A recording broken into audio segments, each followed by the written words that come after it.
사실 우리나라의 헌법이 취하고 있는 입장을 한번 좀 볼게요. 자유주의를 민주주의에 우선하고 있어요. 그래서 자유주의를 원칙적인 질서로다가 이제 수립해 놓고 있죠. 그리고 민주주의의 역할을 축소했어요. 어디로 축소했느냐? 공공재를 생산하고 그리고 자유주의에서 발생하는 위험성에 대해서 그것을 규제하고 조정하는 역할로 민주주의를 축소하고 있어요.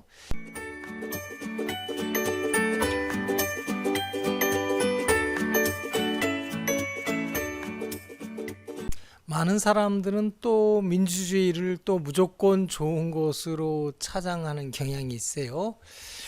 민주주의가 물론 그 군주제나 과두제나 귀족제보다 월등하게 탁월한 제도임은 물론이에요. 또 자유주의가 안고 있는 한계 또 위험성을 해소할 수 있는 장점을 가지고 있는 것도 물론이죠. 그런 점에서 볼 때 민주주의가 좋은 제도임은 분명해요. 그러나 민주주의의 그 본질이 공동체적 분배라는 점에서 정의의 관점에서 민주주의는 일정한 한계와 위험성을 갖고 있어요. 한번 살펴볼까요? 먼저 민주주의는 공동체적 결정이라는 점에서 각자 개인이 갖고 있는 어떤 선호도, 개성을 중심으로 한 분배를 이뤄낼 수가 없어요. 5천만 명 국민이 모두 개성을 갖고 있고 각자 좋아하고 싫어하는 게 다른데 그것을 민주주의로 의사결정을 할 때 그것을 일일이 확인할 수도 없고요. 확인했다고 하더라도 그것을 전체로서 하나의 의사로 엮어낼 수 있는 그런 정도의 어떤 정교한 민주 절차 체제를 가진 나라는 아직 존재하지 않아요. 그런 점에서 볼 때 민주주의는 결국 개개인의 개성, 개개인의 다양성을 충족시키지 못한다라는 점에서 자유주의보다는 절대적으로 우월할 수 없는 그런 제도라고 볼 수밖에 없어요. 그렇습니다.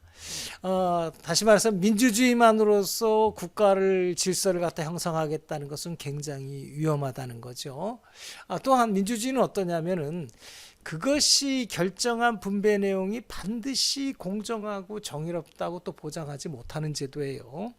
민주주의는 하나의 공동체 의사를 결정해서 그것을 집행하게 되는데 그 하나의 의사를 결정할 때 어떻게 모아지냐면은 5천만 국민이 각자 다른 생각을 가지고 있는 이 국민들인데 이들의 생각을 하나로 모았다는 걸 뜻하는데 그 하나의 의사가 모두를 만족시킨다?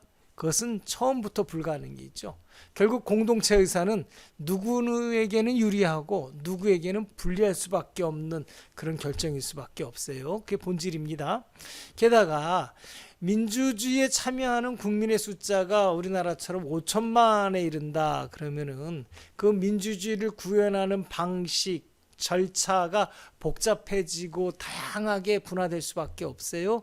그 과정 속에서 국민의 민주적 의사가 왜곡될 수밖에 없는 거죠. 어느 정도 왜곡되느냐?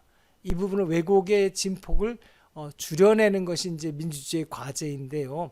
아무튼 그렇다 하더라도 어떤 경우에도 왜곡되지 않는 민주주의는 없다고 봐야 돼요. 특히 이제 간접민주주의에서는 더더욱 위험할 수가 있어요.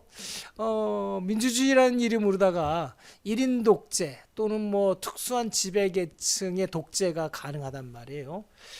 공산주의 국가라든지 파시즘 국가가 다 민주주의에 기초한 국가 질서였어요.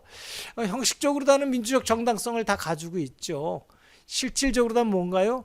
권력자들이 국민의 이름으로 독재 체제를 구축하는 거죠. 그리고 분배 문제를 그 사람 개인이 결정하게 되는 거란 말이에요.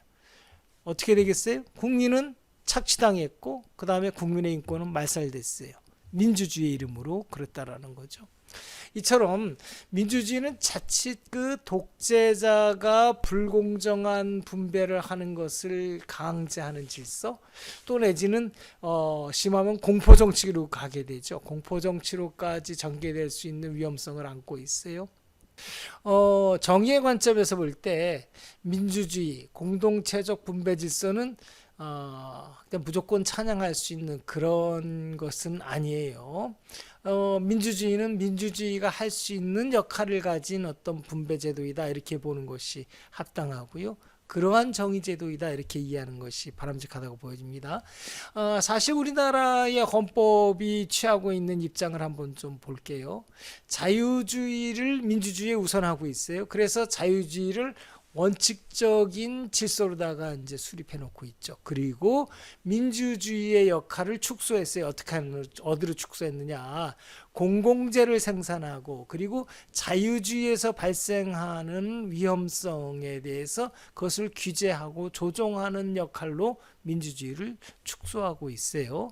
이렇게 축소된 민주주의 속에서 도 사실은 독재 체제가 태어날 위험성은 늘 가지고 있는 거죠. 왜냐하면은 국가기관이 이미 벌써 입법부, 행정부, 대통령 등으로 다 이제 권력이 집중되어 있는 상태이기 때문이에요. 어쩔 수 없어요. 의사를 집중하려면은 그런 제도를 갖출 수밖에 없기 때문에 이런 점에서 볼 때 국민들은 늘 민주주의를 바라볼 때 한편으로다는 즐거운 주권자로서의 어떤 그 주체성을 잃지 않아야 되고 다른 한편으로다는 그 권한을 위임해준 또 권한을 맡고 책임을 맡고 있는 정치인들이 국민을 위해서 제대로 국가의사를 결정하는지 아닌지를 늘 경계심을 갖고서 주의해서 살펴봐야 된다는 부담감을 갖고 있어요. 근데 뭐 그것은 즐거운 부담이다 라고 이렇게 생각해야 되겠죠.